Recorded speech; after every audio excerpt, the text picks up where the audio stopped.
প্রিয় শিক্ষার্থী, royal media কলেজের অনলাইন ক্লাসে তোমাদের স্বাগত। 2021 সালের প্রথম ক্লাস, তোমাদের সবাইকে শুভেচ্ছা ও স্বাগত জানিয়ে আমি শুরু করছি। তো নবম অধ্যায় পরমাণুর মডেল ও নিউক্লিয়ার পদার্থবিজ্ঞান দ্বিতীয় পত্রের ফার্স্ট ক্লাস আমি আজকে নেব। তো প্রথম ক্লাসে আমরা যে বিষয়বস্তু নিয়ে আলোচনা করব, এই অধ্যায়টির নাম হচ্ছে পরমাণুর মডেল ও নিউক্লিয়ার পদার্থবিজ্ঞান। তো আমরা এখানে বিভিন্ন বিজ্ঞানীর পরমাণুর মডেল সম্পর্কে আলোচনা করব এবং নিউক্লিয়ার পদার্থবিজ্ঞান সম্পর্কিত অর্থাৎ তেজস্ক্রিয়তা সম্পর্কিত কিছু বিষয়বস্তু নিয়ে এখানে আমরা আলোচনা করব। তারপরে এখানে আছে নিউক্লিয়ার ফিশন, নিউক্লিয়ার ফিউশন, এই বিষয়বস্তুগুলো নিয়ে অর্থাৎ নিউক্লিয়ার পদার্থবিজ্ঞান সম্পর্কিত যে টপিকসগুলো সেগুলো নিয়ে আমরা এই অধ্যায়ে আলোচনা করব। প্রথমে আমি পরমাণুর মডেল সম্পর্কে আলোচনা করব। পরমাণুর মডেল, প্রথম যে মডেলটি তো থমসন মডেল, সেটি কিসমিস পুডিং মডেল নামে পরিচিত। এটি আমরা বিগত 9-10-এ যে এই টপিকসটি আমরা পড়েছি। তার পরবর্তীতে আমরা রাদারফোর্ডের পরমাণু মডেল, একে সৌর মডেলের সাথে তুলনা করা হয়।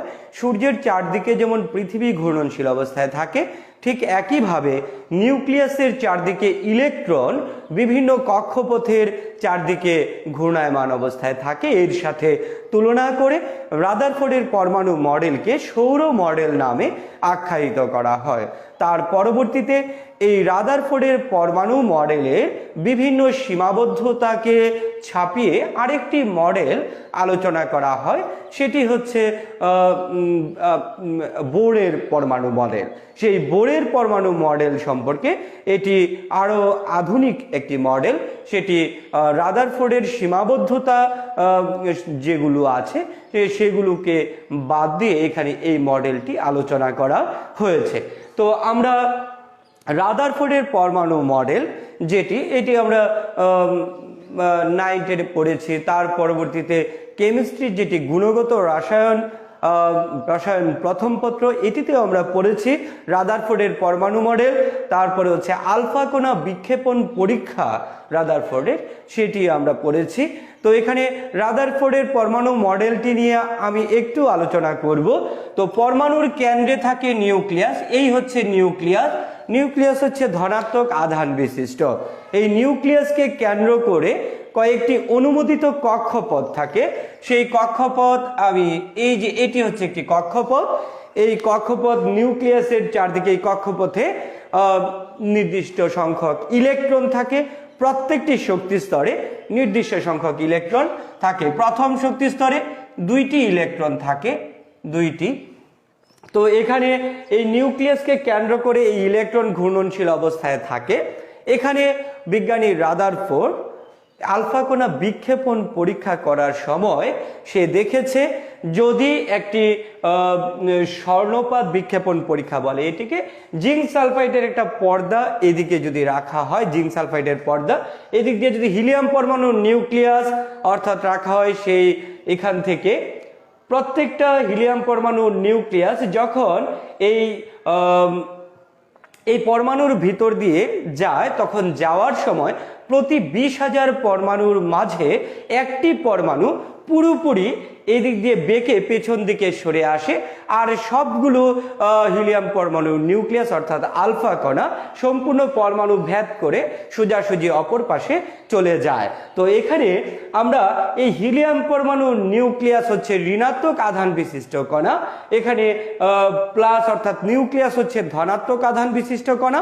যখন ঋণাত্মক আধান বিশিষ্ট কণা, ধনাত্মক আধান বিশিষ্ট কণা এদিক দিয়ে হিলিয়াম পরমাণুর নিউক্লিয়াস, তার পারমাণবিক সংখ্যা 2, ভর সংখ্যা হচ্ছে 4, এটি দ্বিধনাত্মক বিশিষ্ট কণা। অর্থাৎ এই হিলিয়াম পরমাণু হচ্ছে ধনাত্মক আধান বিশিষ্ট কণা, এই নিউক্লিয়াস হচ্ছে ধনাত্মক আধান বিশিষ্ট কণা। যখন ধনাত্মকের সাথে ধনাত্মক বিকর্ষিত হয়, অর্থাৎ এই দিক থেকে যখন এটি যায়, তখন যদি কেন্দ্রের মাঝখান দিয়ে যায় তাহলে পুরোপুরি এটি বিকর্ষিত হয়ে বেঁকে আবার পিছন দিকে চলে আসে। আবার এই যে পরমাণুর কেন্দ্রে সামান্য একটু পর পরমাণুর কেন্দ্রে নিউক্লিয়াস ছাড়া আর সম্পূর্ণ স্থানই হচ্ছে ফাঁকা। তো এই ফাঁকা স্থানের ভেতর দিয়ে যখন যখন এই হিলিয়াম পরমাণুর নিউক্লিয়াস যায় তখন সোজাসুজি অপর পাশ ভেদ করে চলে যায়। আবার কিছু সংখ্যক কণা আছে যেগুলো তার আশেপাশে দিয়ে যায়, অর্থাৎ এই ধনাত্মক আধান বিশিষ্ট এই নিউক্লিয়াসের আশেপাশে দিয়ে যায়, তখন কিছু সংখ্যক কণা আংশিক বেঁকে যায়, এটি বিকর্ষিত হয়ে এই তিন ধরনের ঘটনা এই আলফা কণা বিক্ষেপণ পরীক্ষার ক্ষেত্রে ঘটে থাকে। এটি বিজ্ঞানী রাদারফোর্ড পর্যবেক্ষণ করেন। তো প্রথম হচ্ছে প্রতি 20,000 কণিকার মধ্যে একটি কণা পুরোপুরি বেঁকে পিছন দিকে সরে আসে, বেশিরভাগ কণাই সরাসরি ভেদ করে চলে যায় পরমাণু, আর কিছু সংখ্যক কণা যখন আশেপাশে দিয়ে যায় তখন আংশিক বেঁকে যায়। তো এখানে এই হচ্ছে রাদারফোর্ডের আলফা কণা বিক্ষেপণ পরীক্ষা। আমি যেই টপিকসটি পড়ব এখন সেটি হচ্ছে বোরের পরমাণু মডেল। তো বোরের পরমাণু মডেলটি কি? বোরের পরমাণু মডেলের স্বীকার্য আছে তিনটি।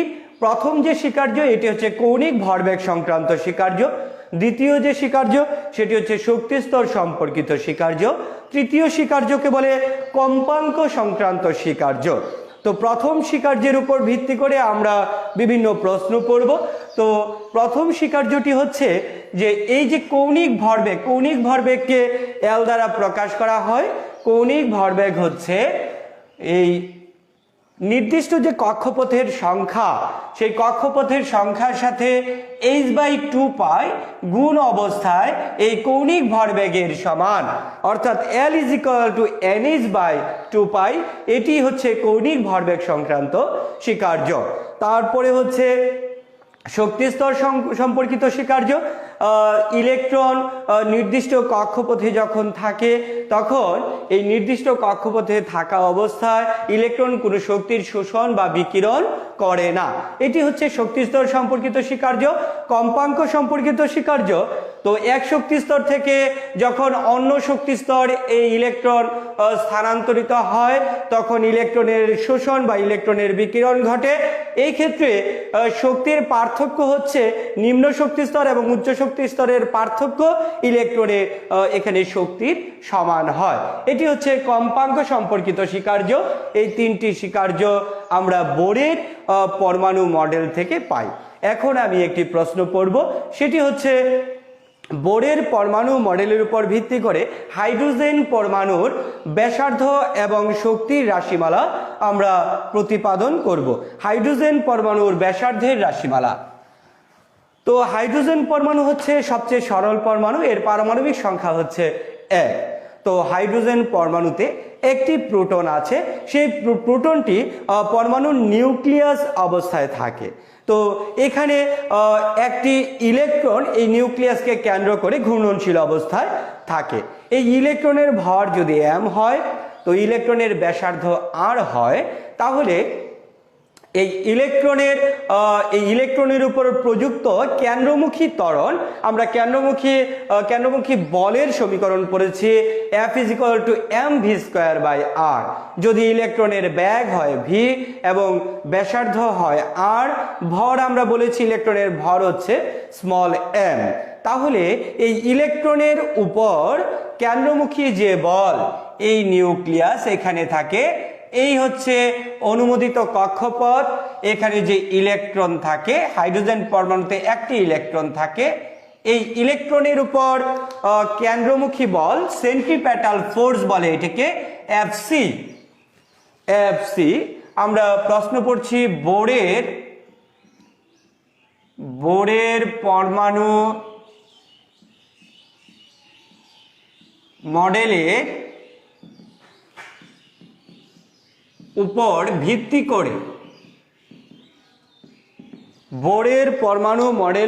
ভিত্তি করে হাইড্রোজেন পরমাণুর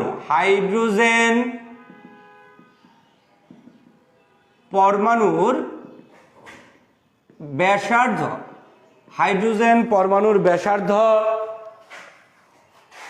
এবং শক্তির রাশিমালা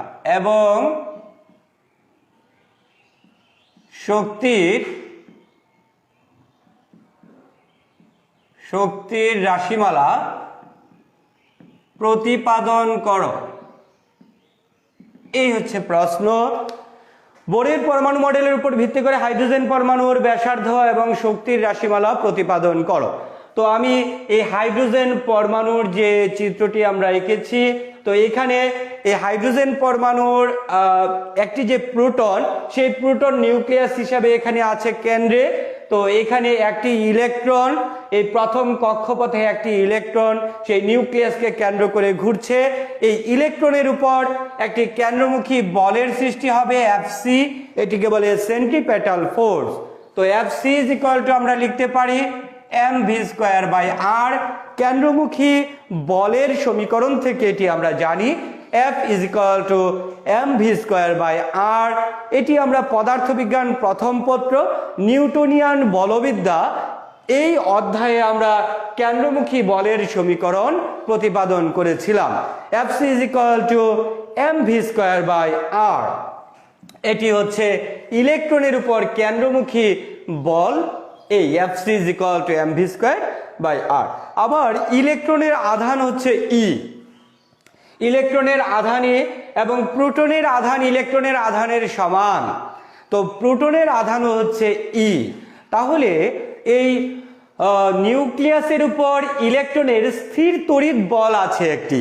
তাহলে এই নিউক্লিয়াসের উপর ইলেকট্রনের স্থির তড়িৎ বল, এটিকে আমরা বললাম Fe। তো স্থির তড়িৎ বল যেটি আমরা স্থির তড়িতের ক্ষেত্রে পড়েছি, F is equal to 1/4πε0 into Q1 Q2/r²। তো এই ক্ষেত্রে F is equal to আমরা লিখব 1/4πε0 into Q1 Q2। এখানে Q1 মানে প্রথম আধান, ইলেকট্রনের আধান এটি হচ্ছে E এবং প্রোটনের আধান এর মান হচ্ছে E। তাহলে Q1 এর মান E এবং Q2 এর মান E। This is Q1 into Q2 is equal to হচ্ছে E² ডিভাইডেড বাই r²। এটি হচ্ছে স্থির তড়িৎ বল নিউক্লিয়াস এবং অর্থাৎ প্রোটন এবং ইলেকট্রনের উপর যে স্থির তড়িৎ বল F is equal to 1/4πε0 into E²/r²।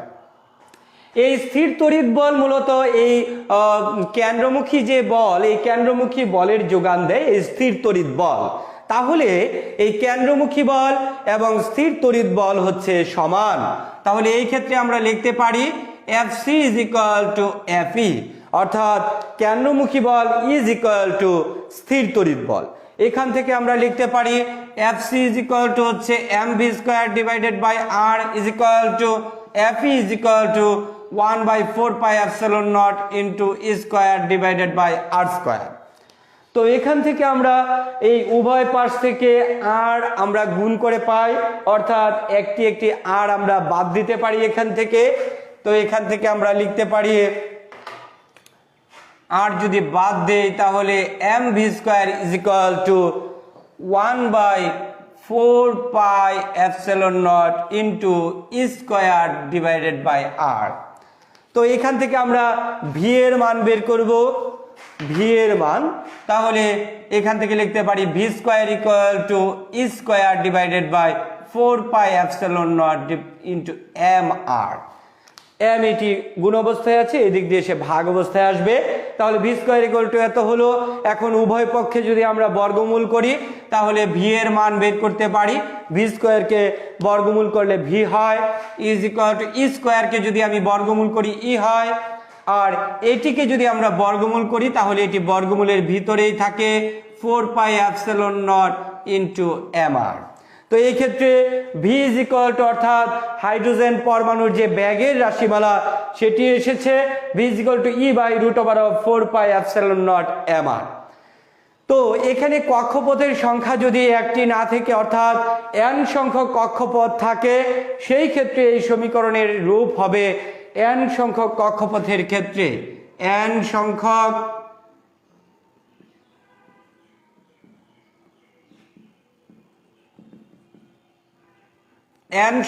কক্ষপথের ক্ষেত্রে আমরা লিখতে পারি এই সমীকরণকে v is equal to vn, v এর জায়গায় e divided by root over of, যেগুলো ধ্রুব সংখ্যা সেগুলো চেঞ্জ হয় না। তো এখান থেকে আমরা লিখতে পারি 4 পাই এপসিলন নট, এম হচ্ছে ইলেকট্রনের ভর, এর মান হচ্ছে নির্দিষ্ট, এটি চেঞ্জ হবে না। সেই ক্ষেত্রে ব্যাসার্ধ চেঞ্জ হয়ে যাবে, এটি হয়ে যাবে Rn। তো এনতম কক্ষপথের ক্ষেত্রে নিউক্লিয়াসের কেন্দ্র থেকে যখন আমরা কক্ষপথে যাব, সেই কক্ষপথ সেটি বৃদ্ধি পেতে থাকবে, অর্থাৎ কক্ষপথ সেটি n সংখ্যকের ক্ষেত্রে Rn হবে কক্ষপথের সংখ্যা। তো এখানে Vn is equal to e by root over of 4 pi epsilon naught m into Rn। তো এখান থেকে আমরা হাইড্রোজেন পরমাণুর যখন ব্যাসার্ধ এবং শক্তির রাশিমালা বের করব, তখন উভয় ক্ষেত্রে হাইড্রোজেন পরমাণুর ব্যাগের রাশিমালা প্রথমে বের করতে হবে। ব্যাগের রাশিমালা থেকে তার পরবর্তীতে হাইড্রোজেন পরমাণুর ব্যাসার্ধ এবং শক্তির রাশিমালা বের করা হয়। এখন আমরা এই n সংখ্যক কক্ষপথের ক্ষেত্রে ব্যাগের রাশিমালা বের করেছি, এখন বের করব আমি ব্যাসার্ধের রাশিমালা, ব্যাসার্ধ। তো হাইড্রোজেন পরমাণুর ব্যাসার্ধ বের করতে হলে বোরের যে প্রথম স্বীকার্য অর্থাৎ কৌণিক ভরবেগ সংক্রান্ত স্বীকার্য সেখান থেকে বের করতে হয়। আমরা প্রথমেই বলেছি বোরের পরমাণু মডেলের উপর ভিত্তি করে, অর্থাৎ বোরের যে পরমাণু মডেল, সেই পরমাণু মডেলের যে প্রথম স্বীকার্য, অর্থাৎ প্রথম স্বীকার্য হচ্ছে L ইজ ইকুয়াল টু আমরা লিখতে পারি mvr, অর্থাৎ ভরবেগ হচ্ছে mv, এর সাথে ব্যাসার্ধ গুণ করলে কৌণিক ভরবেগ পাওয়া যায়, অর্থাৎ L is equal two mv into r। L is equal two mvr এখান থেকে আমরা লিখতে পারি। তাহলে L ইজ ইকুয়াল টু, যেহেতু আমরা mvr লিখলাম, আবার আমরা প্রথম যে স্বীকার্যটি সেটি থেকে আমরা লিখতে পারি কৌণিক ভরবেগ সম্পর্কিত স্বীকার্যে আমরা পড়েছিলাম L is equal to nh by 2 pi, অর্থাৎ n এবং h বাই 2 পাই এর গুণফল হচ্ছে কৌণিক ভরবেগের সমান। তো এখান থেকে আমরা লিখতে পারি, তো এই L is equal two L যদি সমান হয়, তো এখানে n যদি অ্যাড হয়, সেই ক্ষেত্রে n সংখ্যক কক্ষপথের ক্ষেত্রে আমরা এখানে L এর পরিবর্তে লিখতে পারি m into Vn into Rn equal to nh divided by 2 pi. তো এখানে এটি আমরা লিখতে পারি, এখানে আমরা Vn এর মান যদি বসিয়ে Vn এর মান আমরা এখানে বসাবো। Vn এর মান কি? Vn এর মান হচ্ছে m into Vn is equal to হচ্ছে E divided by root over of 4 pi epsilon naught m Rn into Rn। এই মানটি আমরা এখানে লিখে রাখছি, Vn is equal to E divided by 4 pi epsilon naught m Rn, এটি হচ্ছে Vn এর মান। তো এখান থেকে আমরা ইজ ইকুয়াল টু লিখতে পারি nh ডিভাইডেড বাই 2 পাই। তো এখানে যেহেতু আমি Rn এর মান বের করব, তো Rn এখানে বর্গমূলের ভিতরে আছে, বর্গমূলের ভিতর থেকে কোনো মান বের করা যায় না, এই কারণে এটিকে বর্গ করে বর্গমূল মুক্ত করতে হবে। তো উভয় পক্ষে আমরা বর্গমূল যদি আমরা ভেনিশ করতে চাই, তাহলে উভয় পক্ষে বর্গ করতে হয়। তাহলে আমরা যদি বর্গ করি, এখানে হবে m এর বর্গ করলে m স্কয়ার, ই এর বর্গ করলে ই স্কয়ার, Rn এর বর্গ করলে Rn স্কয়ার, আর বর্গমূলকে বর্গ করলে বর্গমূল চিহ্ন বাদ হয়, 4 pi epsilon naught m Rn is equal to n square a square divided by 4 pi square.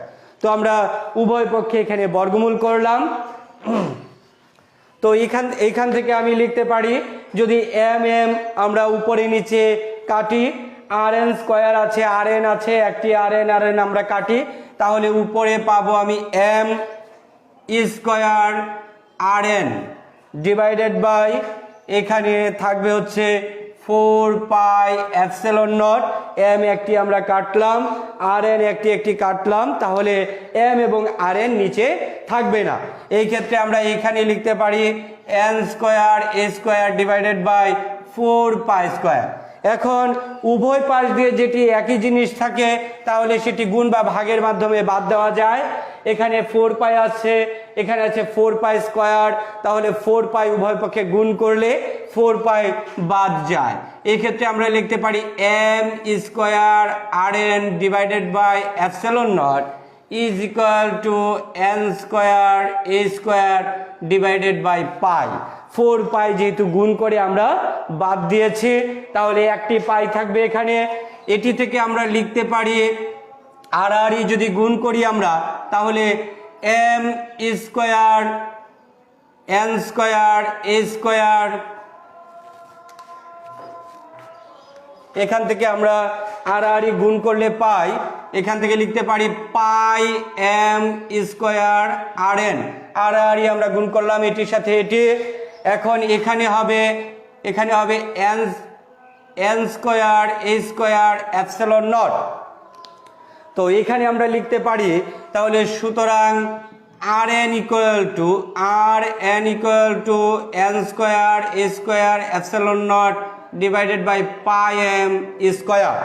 অর্থাৎ nতম কক্ষপথের ব্যাসার্ধের সমীকরণ আমরা পেয়েছি rn equal to n square a square epsilon nought divided by pi m square. যদি আমরা কক্ষপথের সংখ্যা অর্থাৎ n ইজ ইকুয়াল টু এখানে কক্ষপথের সংখ্যা নির্দেশ করে, যদি কক্ষপথ নির্দিষ্ট কক্ষপথের সংখ্যা আমরা বসাই, অর্থাৎ যদি প্রথম কক্ষপথ বা প্রথম শক্তিস্তর হয় তাহলে n এর মান 1 বসবে, দ্বিতীয় শক্তিস্তর হলে n এর মান 2 বসবে, তৃতীয় শক্তিস্তর হলে n এর মান 3 বসবে। যেহেতু এখানে হাইড্রোজেন পরমাণুর ব্যাসার্ধ আনতে বলেছে, হাইড্রোজেন পরমাণু প্রথম শক্তিস্তরে থাকে, তো n এর মান এখানে আমরা 1 বসাবো। n ইজ ইকুয়াল টু 1 হলে সেটি rn না হয়ে যাবে n এর জায়গায় r1 is equal to a square epsilon nought divided by pi m square. তো এটি হচ্ছে প্রথম বোর কক্ষের ব্যাসার্ধের সমীকরণ।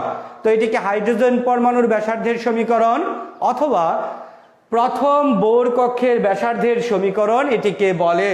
তো আমরা যদি rn ইকুয়াল টু এটি একটি সমীকরণ বলি, আর r1 ইজ ইকুয়াল টু এটিকে একটি সমীকরণ বলি, একটি হচ্ছে 1 নং সমীকরণ, আরেকটি হচ্ছে 2 নং সমীকরণ, তাহলে nতম কক্ষপথের ব্যাসার্ধের সমীকরণ যেটি আমরা পেয়েছি সেটি আমরা এখানে লিখে রাখলাম।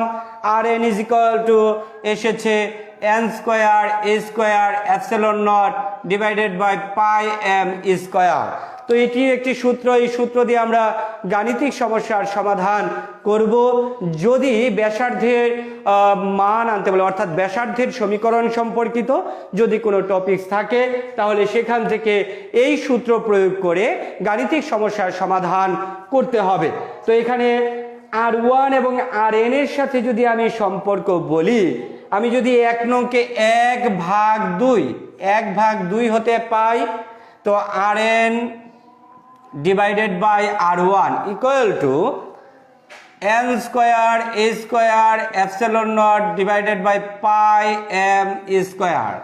তো উপরেরটি ভাগ যখন এই r1, তখন ভাগ করলে এটি গুণ হয়ে যে উল্টে যাবে, তাহলে pi m square divided by a square epsilon nought. তো এখান থেকে আমরা লিখতে পারি rn divided by r1 equal to n square. তো এখান থেকে আমি লিখতে পারি সুতরাং rn equal to n square r1। তো এইটি একটি সমীকরণ, এটি হচ্ছে nতম কক্ষপথের ব্যাসার্ধের সাথে প্রথম কক্ষপথের ব্যাসার্ধের সম্পর্কের সমীকরণ, অর্থাৎ rn is equal to n square into r1। তো যদি আমরা প্রথম কক্ষপথের ব্যাসার্ধ আনতে পারি, তাহলে যে কোনো কক্ষপথের ব্যাসার্ধ আমরা এখান থেকে বের করতে পারবো, অর্থাৎ তার n স্কয়ার গুণের সমান হচ্ছে r1। তাহলে r1 ইকুয়াল টু যদি যাই আসুক না কেন, যদি তৃতীয় কক্ষপথের আমরা ব্যাসার্ধের সমীকরণ আনতে চাই, তো প্রথম কক্ষপথের ব্যাসার্ধের সাথে n এর মান 3 অর্থাৎ 3 স্কয়ার মানে 9, অর্থাৎ তৃতীয় কক্ষপথের শক্তি হবে 9r1।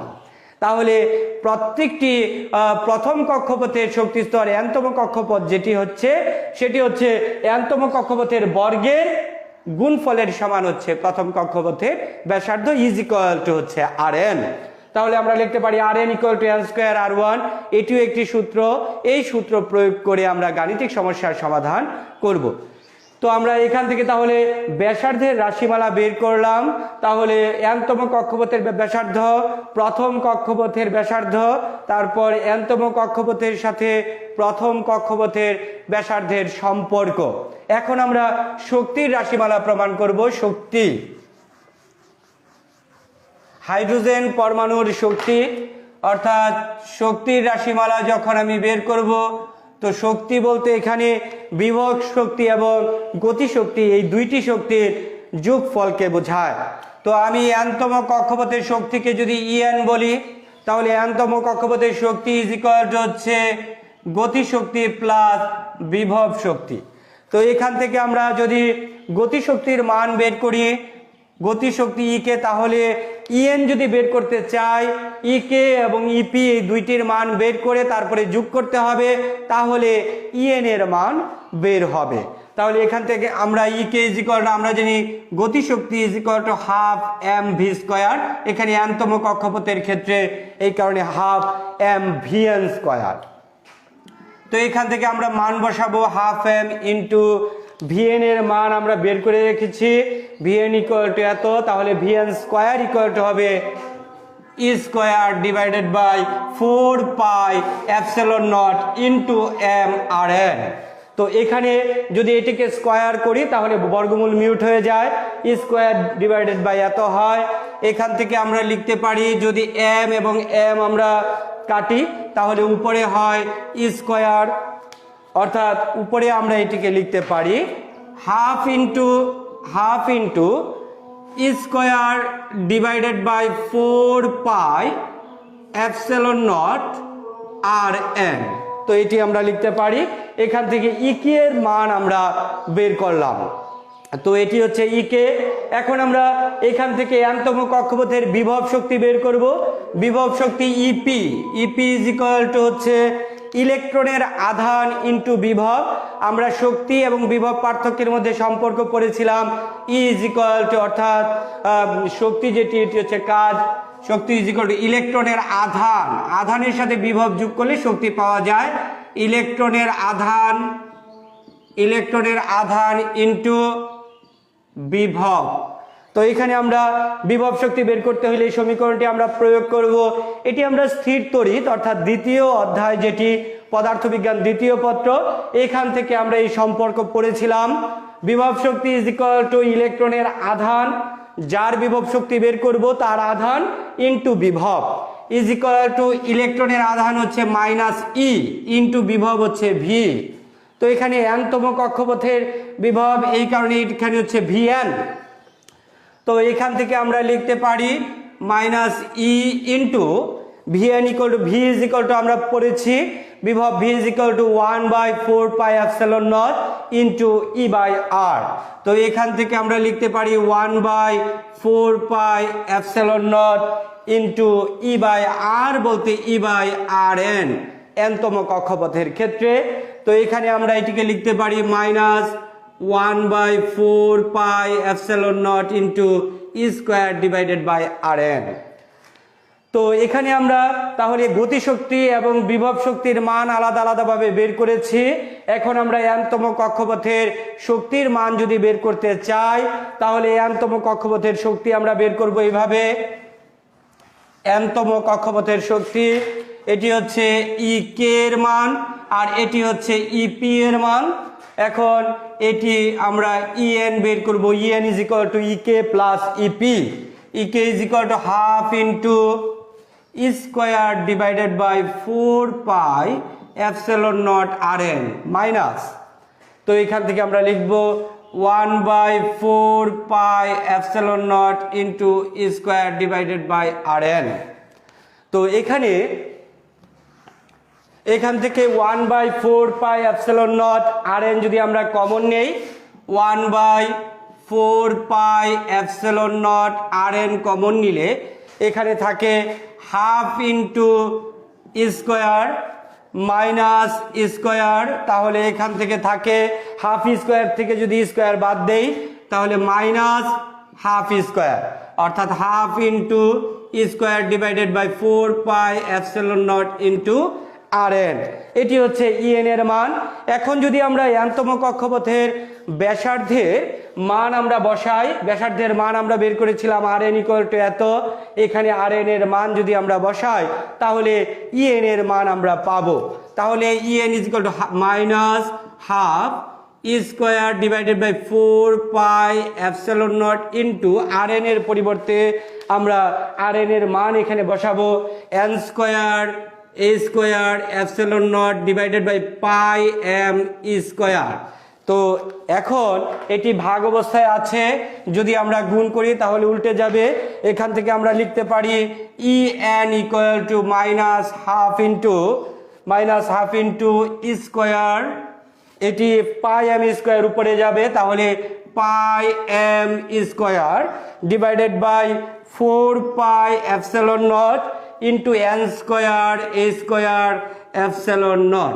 তো এখান থেকে আমরা যদি এটি সংখ্যা দুটি একসাথে গুণ করি তাহলে 4 এবং 2 যদি গুণ করি 8, এখান থেকে পাই এবং পাই যদি কাটি তাহলে উপরে হয় এখানে m⁴, নিচে পাই epsilon not into epsilon nought square n square a square. তো এখান থেকে লিখতে পারি n square a square epsilon nought square. এটি হচ্ছে nতম কক্ষপথের শক্তির রাশিমালা, অর্থাৎ En = -m⁴ divided by 8 n square a square epsilon nought square. এখান থেকে আমরা হাইড্রোজেন পরমাণুর কক্ষপথের শক্তি যদি বের করতে চাই তাহলে n এর মান যদি আমরা 1 বসাই, n = 1 হলে এখান থেকে লিখতে পারি E1 = -m⁴ divided by 8 a square epsilon nought square. এখন এটিকে যদি আমি সমীকরণ নম্বর দিই একটি, এটিকে যদি আরেকটি সমীকরণ নম্বর দেই, তখন এটিকে যদি আমরা 1 কে 2 দ্বারা ভাগ করি তাহলে এখানে লিখতে পারি En divided by E1 = 1/n square. অর্থাৎ সুতরাং En = আরেকটি সমীকরণ হয় 1/n স্কয়ার E1। এটি হচ্ছে mতম কক্ষপথের শক্তি এবং প্রথম কক্ষপথের শক্তির মধ্যে সম্পর্কের সমীকরণ। En = 1/n square into E1। আচ্ছা, আমরা এই বোরের পরমাণু মডেলের উপর ভিত্তি করে যে 4টি সূত্র আমরা এখানে পেয়েছি, এই সূত্রগুলো প্রয়োগ করে আমরা পরবর্তী ক্লাসে অর্থাৎ সেকেন্ড ক্লাসে গাণিতিক সমস্যার সমাধান করব, আরও কিছু টপিকস আমরা পড়ব।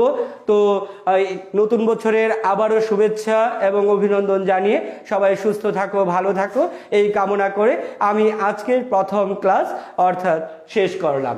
নবম অধ্যায় পরমাণুর মডেল ও নিউক্লিয়ার পদার্থবিজ্ঞান।